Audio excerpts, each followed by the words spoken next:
Para perawat super, di video kali ini, kita akan membahas beberapa kesalahan umum yang harus dihindari oleh perawat, terutama perawat yang baru bekerja. Ketika kamu baru bekerja menjadi seorang perawat, sangat memungkinkan sekali melakukan kesalahan-kesalahan umum yang tidak disadari yang dapat menimbulkan masalah besar. Apa sajakah kesalahan-kesalahan umum tersebut? Mari kita bahas satu persatu. Kesalahan pertama yang harus dihindari adalah tidak berpikir secara kritis. Kesalahan ini sangat mungkin dilakukan oleh para perawat baru, terutama ketika mendapat order atau delegasi dari dokter.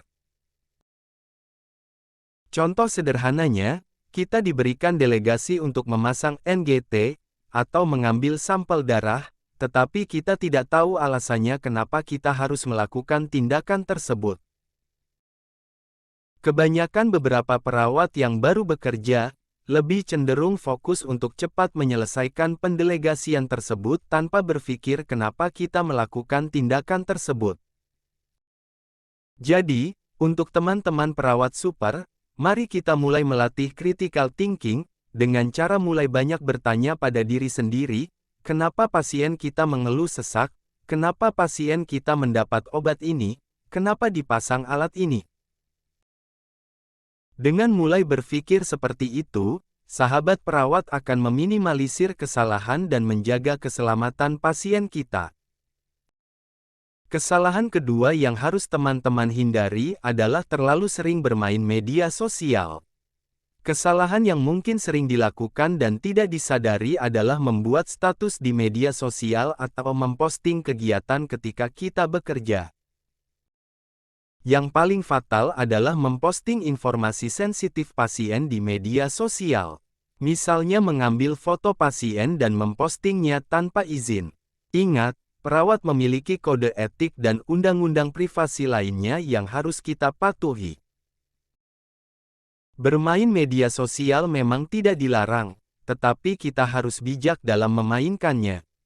Ketika kita sebagai perawat sedang bekerja, maka kita harus mengetahui kapan waktunya bermain media sosial. Karena hal ini dapat mempengaruhi kinerja kita. Kesalahan ketiga yang harus dihindari adalah tidak melakukan manajemen waktu. Banyak teman-teman, ketika sedang off dinas tidak memanfaatkan waktu luangnya untuk belajar dan istirahat. Sebagian besar teman-teman, memakai waktu luangnya untuk full bermain, atau bahkan dipakai kerja sampingan atau double dinas. Hal ini bisa berakibat pada kinerja teman-teman sendiri. Teman-teman bisa kehilangan fokus saat bekerja, merasa cepat ngantuk saat bekerja, dan akhirnya hanya melakukan kegiatan rutinitas tanpa mengetahui esensinya. Meskipun teman-teman sangat bersemangat dan merasa memiliki tenaga ekstra, tetapi teman-teman harus menghindari kelelahan. Manfaatkanlah waktu luang sebaik-baiknya untuk menambah ilmu dan istirahat. Baiklah teman-teman, itulah beberapa kesalahan umum yang harus dihindari oleh teman-teman perawat yang baru. Sampai jumpa di video selanjutnya dan tetap semangat untuk perubahan.